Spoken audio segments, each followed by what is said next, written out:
त्रिभुवन बोध विभो ओम जय श्री सिद्ध प्रभु ओम जय श्री सिद्ध प्रभु स्वामी जय श्री शाश्वत बड़ी भैरविया स्वामी बड़ी भैरविया ओम जय श्री सिद्ध प्रभु ओम जय श्री सिद्ध प्रभु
जल अभिषेकम करोमि स्वाहा राम भगवते श्रीमते पवित्र ओम ह्रीं क्रों मम पापम खंड खंड जय जय दय दय पच पच पच पच ओम राम नमो अरम अरम झाम झीम छीम छीम हम सम झम बम हाता राम छीम छीम चोम छीम चौत्रा राम राम लोम रम रौरा राम दियो द्रव द्रव ओम नमो हरते भगवते श्रीमते टाटा अस्माकं श्रीरस्तु वृद्धिरस्तु तुष्टिरस्तु पुष्टिरस्तु कांतिरस्तु शांतिरस्तु कल्याणमस्तु सकलमस्तु कल्याणमस्तु स्वाहा समस्त कार्य सिद्ध समस्त मनोरथ कार्य सिद्ध्यर्थम एवं इंद्रवत महामंडल विधान कार्य सिद्ध्यर्थम श्रीमद् श्रीमद् अनंत परमेश्वरीय परम पवित्राय सम्यक ज्ञानाय नमो नमः शांति वट्टारक पादपद प्रसादा सद्धर्म बल आरोग्य अयोध्यस्तु सद्धर्म स्वस्य परसुवर प्रसन्ना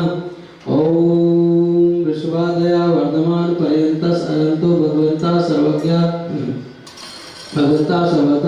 सर्वज्ञ परम मंगल नाम दिया अस्माकं या मुत्राच सिद्ध प्रसन्ना सद्धर्म कालीसु या मुत्राच सिद्ध प्रसन्ना ओम नमो अरहते भगवते श्रीमते श्रीमद् पार्श्वनाथ तीर्थंकराय श्रीमद् रत्नात्रय रूपाय दिव्य तेजो मूर्ति प्रभामंडल मंडिताय द्वादशमण सहिताय निचतुष्ट सहिताय समोषण केवल ज्ञान लक्ष्मी शोभिताय अष्टादश दोष सहिताय षट चत्वार सद्गुण संयुक्ताय परमेष्ठीय परम पवित्राय सम्यक ज्ञानाय स्वयंभुवी सिद्धाय रुद्धाय परमात्मने परम सुखाय त्रैलोक्यमयी व्याप्ताय अनंत संसार चक्र परिवर्तनाय अनंत दर्शनाय अनंत ज्ञानाय अनंत सुखास्पदाय त्रैलोक्य वशंकराय सत्य ज्ञानाय सत्य ब्रह्मणे उपसर्ग विनाशनाय घातिकर्म शंकराय अजराय अभवाय अस्माकं वेदतुना जिन अभिषेक वेदतुना श्री नरेश कुमार जी स्वधर्म नरेश कुमार जी दर्शन महाराज श्री नवनीत जैन सुशी जैन सिद्धि जैन राजीव जैन नीलम जैन श्रुति जैन सरोज जैन खुशी जैन सब परिवारों से समस्त इंद्र परिवार से मुनि सुभद्रा प्रकार की मोहित जैन सब परिवार से देवेंद्र कुमार जैन सब परिवार संजीव जैन के स्वास्थ्यलाभितु श्रीपाल जैन के स्वास्थ्यलाभितु राहुल जैन के स्वास्थ्यलाभितु धर्मदत्त स्वास्थ्य महाराज के स्वास्थ्यलाभितु समस्त दिगंबर जैन समाज से सर्व श्रीविकारा सर्व दोषरोग शोक पीड़ा विनाशनम भवतु सर्व दोषरोग शोक पीड़ा विनाशनम भवतु सर्व दोषरोग शोक पीड़ा विनाशनम भवतु ओम नमो अरहते भगवते श्री दक्षिण से नमाय दिव्य तेजो मूर्ति श्री शांतिनाथाय शांतिनाय सर्वविघ्न प्रणाशनाय सर्व नाशनाय सर्व प्रकट क्षेत्र उपद्रव नाशनाय सर्व अष्ट शांति कराय ओम राम नमः शिवाय नमः मम सर्वविघ्न शांतिं कुरु तुष्टिं कुरु पुष्टिं कुरु स्वाहा मम कामं अतिकामं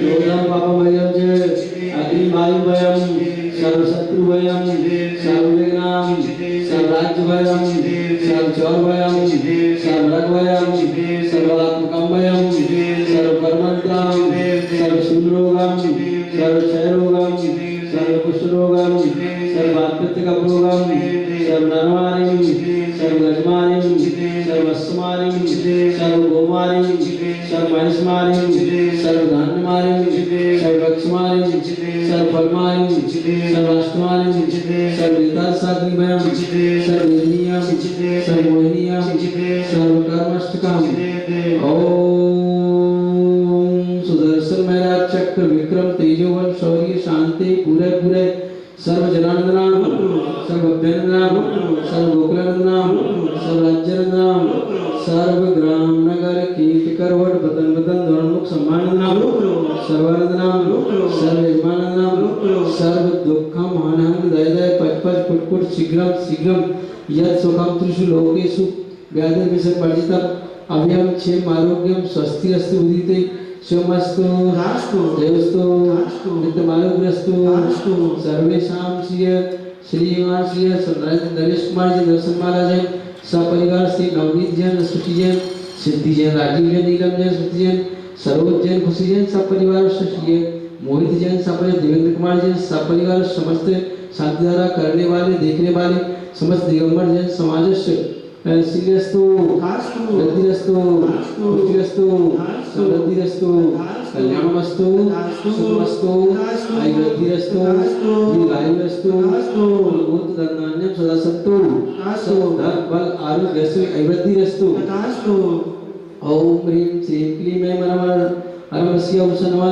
अरहत सर्वदद अरहत विद्यै नमो रत्नाभ्यो सर्व शांति गुरुगुरुस् ओम ह्रीं श्री जगत शांतिकाराय श्री शांतिनाथाय नमः सर्वभद्र शांति गुरु गुरु स्वाहा ओम ह्रीं श्री जगत शांतिकाराय श्री शांतिनाथाय नमः सर्वभद्र शांति गुरु गुरु स्वाहा ओम ह्रीं श्री जगत शांतिकाराय श्री शांतिनाथाय नमः शांति गुरु गुरु स्वाहा संपूजिकानां प्रतिपालिकानां यतीन्द्र सामान्य तपोधनानां देशस्य राष्ट्रस्य पुरस्य राज्ञा करोतु शान्तिं भगवान् करोतु शान्तिं करोतु शांति भगवान श्री आइए बोले संसारे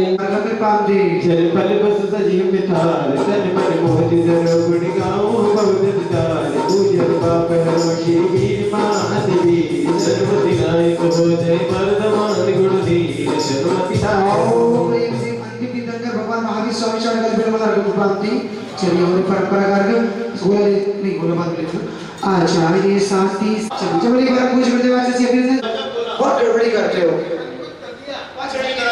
ओम राजसी अभिनंदन गुरु बिरमार अपने भगवान ने स्वाम सशक्त कर अच्छा से कर गुरुबनि की चरणों में मिले चरणदान गुरु अभिनंदन की लगन जगत पश्चात दिखा रहे परिवार में परिवार का गुरु बरसात चला रहे इन्हीं का मैं परिणम में बिठाकर अर्घ से पूजन करते हैं चोरी की आदित्य सागर को शब्द से बंधन करते हैं ओम परम पूज्य ध्यान योगी आचार्य भगवान गुरु श्री आदित्य सागर जी महाराज सत्संग में साक्षात विराजमान इनके चरणों में जपलानी अनंत भगवान की नमोस्तु श्री नमोस्तु जयकारा गुरुदेव का जोड़ी गुरुवर आचार्य श्री आदित्य सागर जी महाराज की चलिए सभी लोग अपने स्थान खड़े हो जाएं बिना पाठ के लिए यह विधि थाड़ो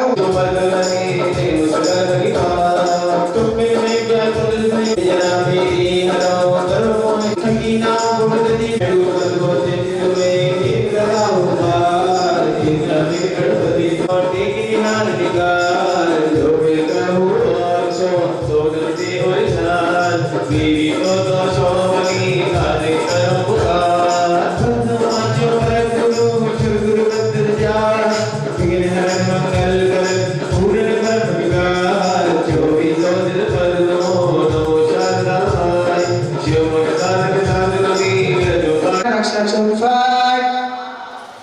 ओम नमो सिद्धार्थ दक्षिण दिशा से विघ्न मार मार दक्षिण 5 ओम नमो आर्यण पश्चिम दिशा से विघ्न मार मार दक्षिण 5 ओम नमो वज्र उत्तर दिशा से विघ्न मार मार दक्षिण 5 ओम नमो नो इस सब कर सकते हो ऊपर। चलिए नीचे बैठिए, सकली करेंगे। तर्जयंत्र नमः। ओम नमो हरियाण मध्यमाय नमः। ओम नमो वज्र अनामिकेभ्यो नमः। ओम नमो सर्वसा कलिष्ठेभ्यो नमः। ओम राम ह्रीं ब्रह्म करतालेभ्यो नमः। ओम राम ह्रीं ब्रह्म कर्पाष्टेभ्यो नमः। सिर का स्पर्श करें। ओम नमो नेत्राणां मम शीघ्ररक्षरक्ष स्वाहा। ओम नमो चित्राणां मम बंधनं रक्षरक्ष स्वाहा। ओम नमो हरियाणां मम हृदयरक्षरक्ष स्वाहा।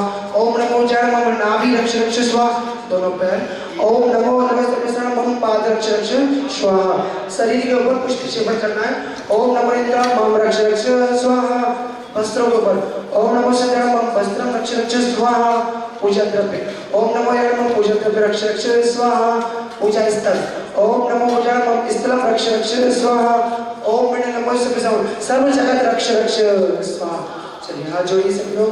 ओम जय जय जय नमोस्तु नमोस्तु नमोस्तु। नमोकार नमोकार महानमोकार महावंद नमोकार।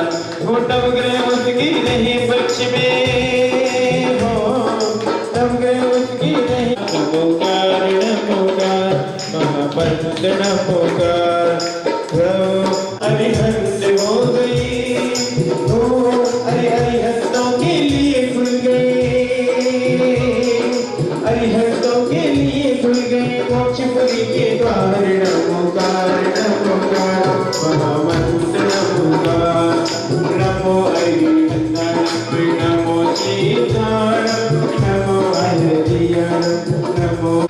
पूज्य गुरुवर के कदमों में मां जन्मानी पार्टी परिवार कर रहा है। आइए भक्ति करते हुए सब लोग।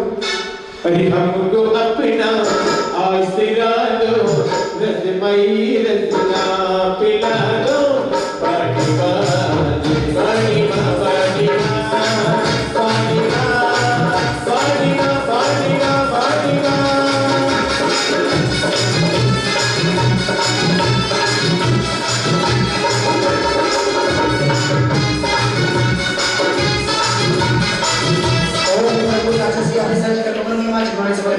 स्वाहा। चलिए पूज्य गुरुदेव की पूजा। कोई नहीं बैठेगा, नरेंद्र जी चलो।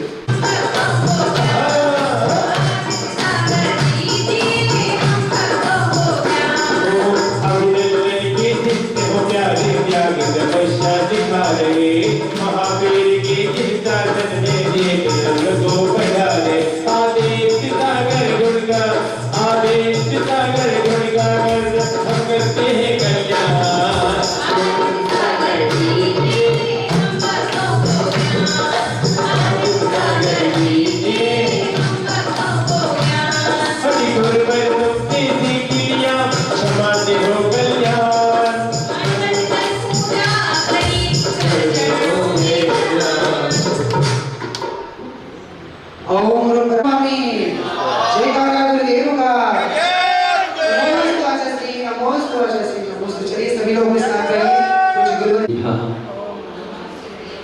ओम नमः शिवाय।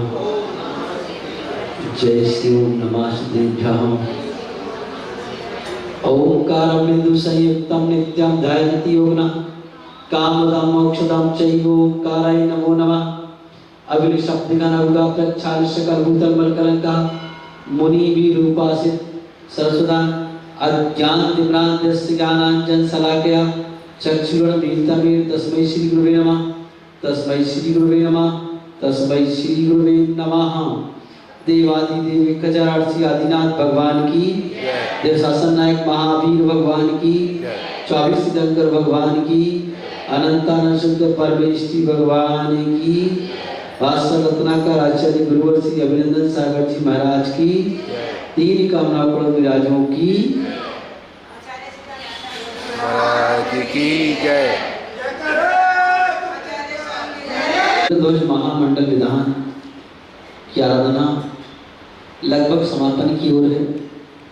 मानवस्तर पर्वत की पूजन आपने की है और कल सीधा मानवस्तर पर्वत के बाद अष्टानी का पर्व की मतलब नंदीश्वर जी की पूजन।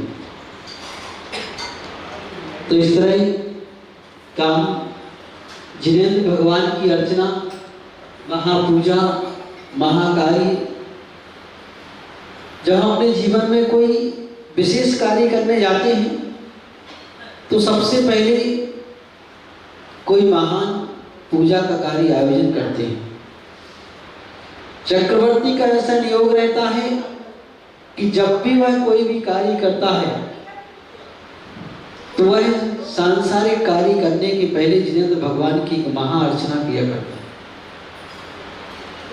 और महाअर्चना के बाद ही वह अपने कार्य को प्रारंभ करता है।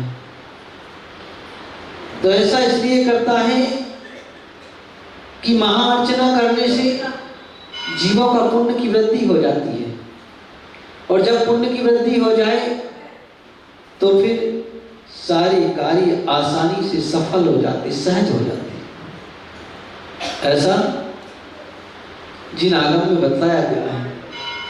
तो हम भी यहाँ पर जिनेंद्र भगवान की पूजन महाअर्चना करने बैठे हुए और बैठ करके ये कार्य कर रहे हैं। इस कार्य को करते हुए हमारा उद्देश्य एक ही होना चाहिए कि भगवान हमें भी आपके जैसे गुणों की प्राप्ति हो। तदगुण बंदे अहम लब्धे, आपके जैसे गुणों की प्राप्ति के लिए मैं आपकी वंदना कर रहा हूं। वो गुण हमारे अंदर भी प्रकट हो जाए ऐसा मैं पुरुषार्थ कर रहा हूं। और गुण प्रकट करने के लिए माध्यम भी यही है, दूसरा कोई माध्यम नहीं। तो इसी माध्यम से गुण प्रकट होते हैं, दूसरा कोई माध्यम नहीं हुआ करता। तो ये माध्यम जो हमने बनाया है तो ये भगवान बनने की प्रक्रिया है और भगवान बनने के लिए 16 कारण भावनाओं की आवश्यकता होती है। वैसे भगवान बनने के लिए तो होती, शंकर बनने के लिए होती है। हाँ, तो उन 16 कारण भावनाओं की आवश्यकता हुआ करती है। तो उन 16 कारण भावनाओं को भाने के लिए का हम भगवान बन जाए। तो वह भावनाएं अपनी क्रम से चल रही थी। सबसे पहले बताया था दर्शन विशुद्धि। क्या बताया था? दर्शन विशुद्धि भावना उन सब में मुख्य होती है, दूसरी भावनाएं बाद में। अगर दर्शन विशुद्धि नहीं है तो बाकी की भावनाएं तो है ज्यादा मूल्यवान नहीं हुआ करती। जैसे एक का अंक हो और इसके बाद आगे की शून्य लगा दिए जाए तो प्रत्येक शून्य का महत्व बढ़ जाता है। और अंक हटा दो फिर शून्य रखते जाओ तो शून्य शून्य रह जाएगा, है ना? उसका कोई मूल्य नहीं होगा। ऐसे यहाँ पर बताया गया कि दर्शन विशुद्धि भावना हो और फिर उसके बाद आगे की भावनाएं बढ़ती जाएं तो उस अंक के सामने शून्य के जैसा महत्व बढ़ता चला जाएगा। और अगर दर्शन विशुद्धि भावना नहीं है फिर उसके बाद हमारी सब कुछ है। दर्शन विशुद्धि के बगैर विनय संपन्नता भी है, सबकी विनय भी करते हैं, शील आदि का पालन भी करते हैं, ज्ञान का अभ्यास भी करते हैं जिसको अभीष्ट ज्ञान उपयोगी कहा जाता है, और संवेग भी हो, बड़े वैरागी जीवन जीते हो, शांत प्रणामी रहते हो और शक्ति दस्ता पर त्याग भी करते हो और साधु की सेवा भी करते हो, उसको साधु समाधि कहते हैं, और वैयाकरण भावना भी करते हो। तो ये सब करने पर भी का ये सब का निर्मूल्य जैसी हो जाए। पुण्य तो देगी, ऐसा नहीं कि नहीं देगी, क्योंकि जिनागम में कहा है कायवान बना कर्मयोगा शुभ पुण्यस्य और अशुभ पापस्य। का मन वचन और कार्य की क्रिया से पुण्य का अर्जन होता है। शुभ करने से शुभ क्रिया करने से पुण्य आता है, अशुभ क्रिया करने से पाप का अर्जन होता है। तो ये सब तो कार्य होगा लेकिन फिर भी का उसका मूल्य उतना ज्यादा नहीं हो पाएगा। तो इसलिए उसके महत्व को, उसके मूल्य को बढ़ाने के लिए यहाँ पर बताया जा रहा है कि आखिर उसका महत्व मूल्य का उस दर्शन विशुद्धि भावना से बढ़ता है।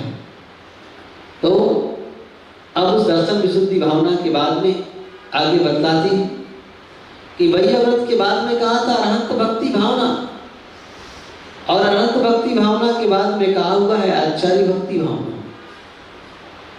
तो इन पंच परमेश्वरी भगवान की भक्ति की भावना यहाँ पर होना चाहिए। पहले साधु समाधि बता दिया गया, अनंत भक्ति भावना, साधु भक्ति भावना और बहुश्रुत से मतलब उपाध्याय की भावना। और तो इस तरह पांचों परमेश्वरी की भावनाएं बता दी। और प्रवचन भक्ति का मतलब होता है निर्वाणी की भक्ति श्रवण। तो यहां पर पंच परमेश्वरी भगवान की आराधना बता दी गई। तो इन पंच परमेश्वरी भगवान की आराधना हमारे लिए बड़े मनोयोग से करना चाहिए। और अनंत भगवान की भक्ति का इसलिए की जाती है तो सबसे पहले तो कहा हुआ है कि भक्ति हमारी निष्काम होना चाहिए। निष्काम से मतलब कोई डिमांड के साथ भक्ति नहीं होना चाहिए कि भगवान हम आपकी भक्ति कर रहे हैं तो हमें ये प्राप्त हो जाए। लेकिन कुछ चीजों में डिमांड भी होती है, निष्काम नहीं होती है। डिमांड तो हर चीज में होती है, लेकिन यहाँ पर कुछ चीजों की डिमांड नहीं बताई जाती। मांग रखना है तो कैसी रखें? क्या भगवान से भी तो मांगते हैं, है ना? भजन गाते हैं कि भगवान तुझसे मांगते ही रहते हैं, है ना? सांझ सवेरे।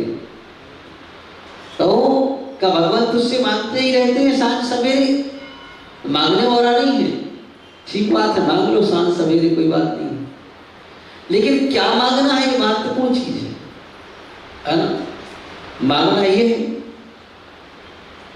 कि भगवान से मांगते तो सब हैं। भगवान से साधु भी मांगते हैं, श्रावक भी मांगते हैं, मांगते भी नहीं, सब मांगते हैं। लेकिन दोनों के मांगने में अंतर है। भगवान क्या मांग रहा है? साधु मांगते हैं, रोज मांगते हैं, दिन में 2 बार मांगते हैं, सांझ सवेरे मांगते हैं। क्या मांगते हैं? वो कहते हैं दुखखो कामखो वोइनाओ स्वयंम समाइवणम जिनको संपत्ति हो मध्यम। ये मांगते हैं वो हमेशा, जिनको संपत्ति हो मध्यम का जिनेंद्र भगवान की गुण रूपी संपत्ति की हमें प्राप्ति हो, इसको हमेशा मांगते हैं, कभी कम नहीं करते। तो क्या मांगते हैं? दुखखो, दुखों का क्षय हो, है ना? अब कोई क्या भगवान से सुनना मांगा जाता सब कुछ, अब भगवान से नहीं मांगे तो किससे मांगे? हाँ, तो दुखखो, दुखों का क्षय हो, कामखो, कर्मों का क्षय हो, वही लाओ बोधि की प्राप्ति हो, सुगति में गमन हो, अच्छी गति में हम जाएं, जिन्हें गुण संपत्ति हो बच्चे। और कहा है कि जिनेंद्र भगवान की गुण रूपी संपत्ति की हमें प्राप्ति हो। तो इस तरह कई चीजें सब मांगते हैं, और ये मांगना का अच्छी भावना है, शुभ भावना है, इसलिए इसको मांगने के लिए कहा हुआ है। किसने कहा है? पूज्यपाद स्वामी ने 10 भक्तियों में ये सब बातें लिखी हुई है, भक्ति संग्रह के अंतर्गत। ये चीजें हमें मांगने की आवश्यकता है, इनको हम मांगे। तो कहा कि भगवान से मांगने में कोई परेशानी नहीं, लेकिन ये चीजें मांगेंगे तो बाकी चीजें तो अपने आप स्वयं भी मिल जाएंगी। तो कहा इनका मांगने का हमारा बिल्कुल भी निषेध नहीं हुआ करता है। तो इस तरह हम भगवान के सामने इन सब चीजों को मांगे, और उन सब में इन सब के प्रति का इसके अलावा और भी कुछ मांग सकते क्या? जब मांग लिया एक बार कि सुगति में गमन हो, अच्छी गति में गमन हो, तो और क्या मांग? फिर लोग कहते हैं कि भगवान से और कुछ नहीं मांगना चाहिए। अरे हम कहते हैं सब कुछ मांगो भगवान से। भगवान से मांगो कि भगवान निदान करो कि भगवान इस पूजा का फल हमें ये मिले कि हम स्वर्ग में जाके सौधर्म बने। क्या बने? सौधर्मनिंद। तो लोग कहें कि भोगों के लिए जाना, स्वर्ग तो भोगों के लिए होता है ना? क्या सौधर्मनिंद जी, है ना? हाँ, तुम जरूर नाचते हो, स्वर्ग में को नाचने का खूब अवसर मिलता है ना, इसे तुम, है ना? तो हम मांगे कि हमें स्वर्ग में जाकर के हम क्या बने? सौधर्मनिंद बने। ऐसा मैं तो कहता हूँ भगवान के सामने मांगो, निदान करो कि भगवान मुझे तो यही चाहिए और कुछ नहीं चाहिए। हाँ, क्या चाहिए? सौधर्मनिंद का पद चाहिए। सौधर्मनिंद न बन सके तो दक्षिणानिंद बन जाए। दक्षिण दिशा में जितने भी निंद रहते हैं वो बन जाए। क्यों? क्योंकि ये सारे इंद्र एक भावतारी होते हैं। कितने भावतारी? हाँ, एक भावतारी होते। तो ऐसे करके हम उस बड़े पद को मांगे कि वह पद मिल जाए जिसमें हम एक भावतारी हो जाए। अगर एक भावतारी का पद मांगते तो क्या ये मांगना बुरा नहीं, अच्छी बात है। कम से कम अच्छी चीज तो मांग रहे हैं, मांगने की भगवान के सामने पुरुषार्थ कर रहे हैं। और भगवान ने भी कहा, आचार्यों ने जब मांगा है, उन्होंने जब लिखा हुआ है, तो हमें मांगने में क्या परेशानी है? तो अपन भी मांगे। तो इस तरह का हम अनंत भगवान की भक्ति करते हुए ऐसी चीजें मांगे जो चीज हमारे लिए चिरस्मरणीय हो, हमेशा स्थायी रहने वाली है। ऐसी चीज मांग करके का यही भगवान की भक्ति में हम चीज मांगे और कुछ ना मांगे। ये ना मांगे कि हम अस्वस्थ हैं तो हम स्वस्थ हो जाए, नहीं, ये तो वो तो फिर अपने आप हो जाएगा, है ना? क्योंकि देवता कभी बीमार नहीं पड़ते और पुण्यवान जीव भी कभी बीमार नहीं पड़ता। पुण्यहीन जीव बीमार होता है, तो ध्यान रखना। जिसका पुण्य प्रबल हो उसके लिए असाता बिजली का उदय आएगी कैसे? वो तो हमेशा साता के उदय में रहेगा। तो इस तरह का अगर हमें मांगना ही है तो हम वो चीज मांगे जो हमारे लिए हमेशा स्थायी काम आने वाली है। ऐसी चीज हम भगवान से मांगे और भगवान से मांगने का कोई निषेध नहीं हुआ करता है। तो इस तरह अनंत भगवान की भक्ति क्या है कि नफरतों से दूर घर अपना बनाना चाहिए, शाम ढलते ही पंछियों को ठिकाना चाहिए। तैरना भले ही तुम्हें अच्छी तरह से आता हो, लेकिन प्रभु भक्ति की दरिया में डूब जाना चाहिए। प्रभु भक्ति की दरिया में डूब जाना चाहिए।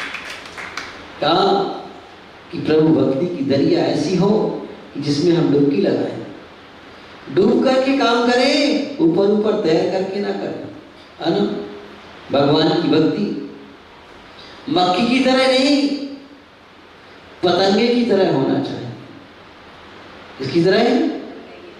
पतंगे की तरह। मक्खी की तरह क्यों नहीं? क्योंकि मक्खी तो ऐसी होती है कि इधर भी बैठती है, उधर भी बैठती, उधर भी बैठती, है ना? मतलब अच्छी चीज पर बैठती है, खराब पर भी बैठती, सब जगह बैठती। लेकिन पतंगा अपनी प्रकाश के लिए मर मिटता है। एक ही जगह होता है लेकिन अपनी जान दे देता है। इसके लिए प्रकाश के लिए, सूर्य के लाइट के प्रकाश के लिए। मतलब उसका समर्पण ऐसा होता है कि अपनी पूरी जान देने को तैयार हो जाता है। और मक्खी थोड़ा चक्कर छुआ, थोड़ी सी इधर उधर से उधर, उधर से उधर उड़ती चली जाती।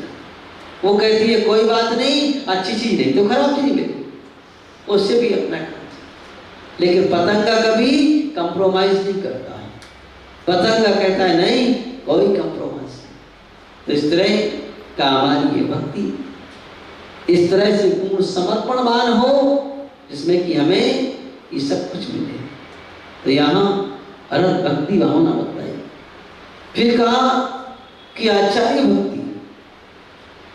तो आचार्य भक्ति क्या करना, क्यों करना? क्योंकि सबसे पहले आचार्य परमेष्टि जीवों को मोक्ष मार्ग में लगाते हैं। क्या करते हैं? मोक्ष मार्ग में लगाते हैं। संसार के मार्ग से छुड़ाते हैं और मोक्ष मार्ग में लगाते हैं। उस मार्ग में लगाते हैं जहां से तुम्हें स्वयं अनंत पद मिल जाए, शाश्वत पद मिल जाए, उस मार्ग में लगाते हैं।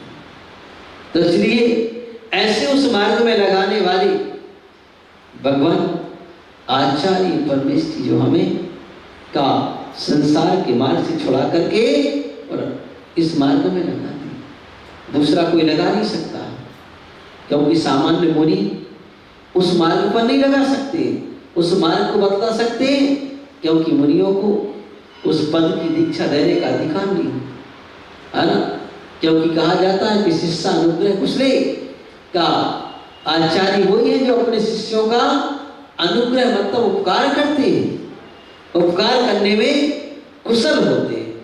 तो ऐसे वह आचार्य परमेश्वर जो स्व और पर को जानने वाले और अपने का दोनों का अनुग्रह करने वाले, उपकार करने वाले होते हैं। स्वयं का भी अनुग्रह करते हैं और दूसरों का भी अनुग्रह करते हैं, उनको भी उनका भी उपकार करते हैं, उनको भी अच्छे सन्मार्ग में लगाते हैं, समीचीन मार्ग दिखाते हैं कि भाई इस मार्ग पर चलो, ये मार्ग ही अपने लिए कल्याणकारी है।